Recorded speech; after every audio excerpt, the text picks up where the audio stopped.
Okay, in this final video of week 2, we're going to be looking at operations of functions. The operations we're going to be looking at is addition, subtraction, multiplication, and division. We're going to take the functions, we're going to add them together, subtract them, multiply them, and divide. We're also going to look at the domain of those combined functions. So I have two examples. I have this example here.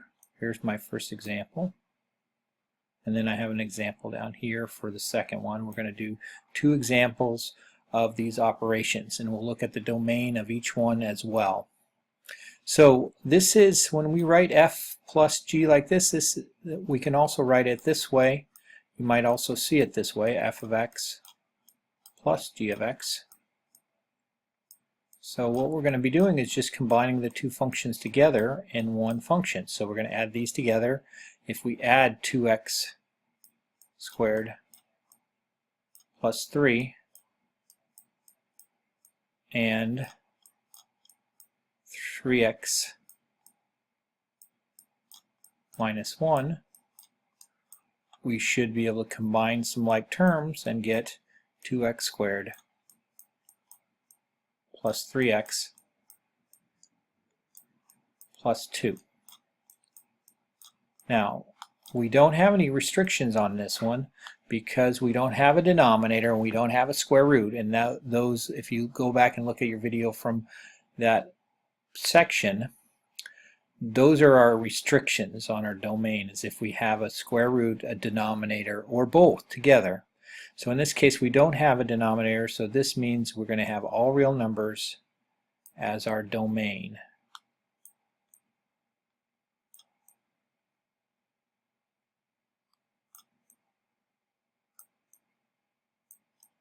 So our domain is all real numbers here. Now subtraction, we're just going to subtract the two functions. So we're going to take this 2x squared plus 3, and we're going to subtract the other function, the 3x minus 1. In doing so, we should get 2x squared minus 3x plus 4. Because this sign right here, if we change this sign, it's going to change both of these signs in here to those two, and then we can combine like terms. So this negative changes both of these. Alright, and on this one the domain is also all real numbers because there are no denominators or there's no square roots. Okay, so in the third combination or operation, we're multiplying, so we're going to take 2x cubed plus 3, and we're going to multiply that by 3x minus 1. So we have two binomials here. So what we're going to do is we're going to use FOIL. So the first two multiplications are here. The outside multiplications are here. The inside multiplications are here. And the last two multiplications are here. So we just have to make sure we do all four of those multiplications when working out the problem. So if we do that, the first two are going to give us 2x cubed times 3x, which is 6x to the 4th power because we add the exponents. The outside is going to be 2x cubed minus times a negative 1, so we're going to have a minus 2x cubed in that product. And then the inside are going to be 3 times 3x, so that's going to be 9x for that product. And the last two is 3 times negative 1, which is going to be negative 3. So this is the product of the two. There are no terms that we could add together, so we would just write it this way. It's in descending order. Powers go down. So this is a good solution to the product. We don't have any denominators or square roots again, so our domain is still all real numbers for this one. Alright, now in the division problem. So the division problem is going to have a denominator because we're going to be dividing. So in this case, we will have a restriction on the domain of some kind. So this says f of x over g of x, so we're just going to write f of x, which is 2x squared plus 3, over g of x, which is 3x minus 1. We don't divide these two, we just write it as a fraction. That's going to be our solution for the division. But in this case, we have to look at our denominator, and we need to remember that it cannot equal 0, so we'd write 3x minus 1 cannot equal 0.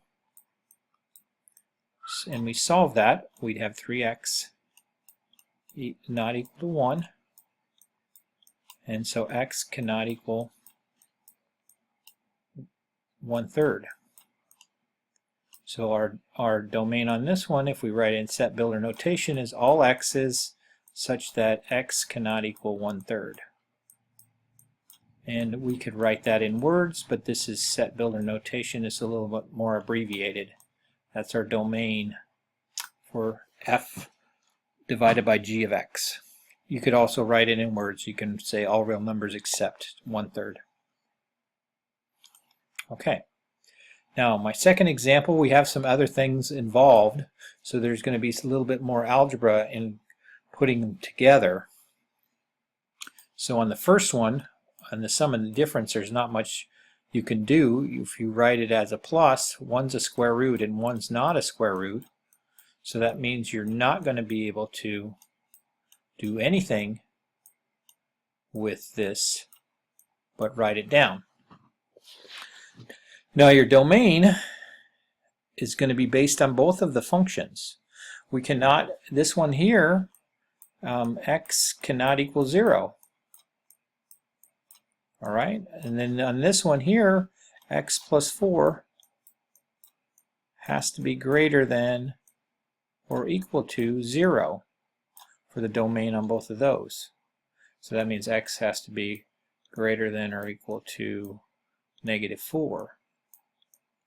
So you'd have to say both of these in our domain. You'd have to say x has got to be greater than or equal to -4, and x cannot equal 0. So you need to say both of those together in the same problem. So in the set builder notation, we use this, x such that x is greater than or equal to -4, and x cannot equal 0. So that would be my set builder notation for that problem. You can also say it in words. And you're going to do the same thing on the subtraction problem. The subtraction problem, you're going to get the same, almost the same function. You're going to get x plus 4 and minus 7 over x. So our domain for this one, since we have the same denominator and the same square root, our domain is the same. So this is the same domain for both the addition and subtraction. It's the same domain for both.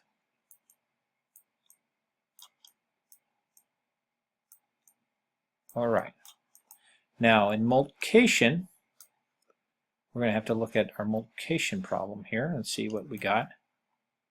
So our multiplication problem here, we're going to have square root of x plus 4 times 7 over x. Now this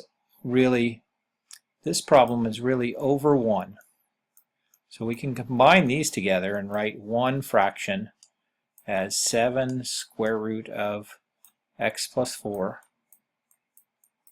I like to put the 7 in front so it's not look like it's inside the square root, so this is going to go in front. And then x is going to be your denominator because you're going to have 1 over here times x. So this will be our fraction, this will be our solution to that by combining them together.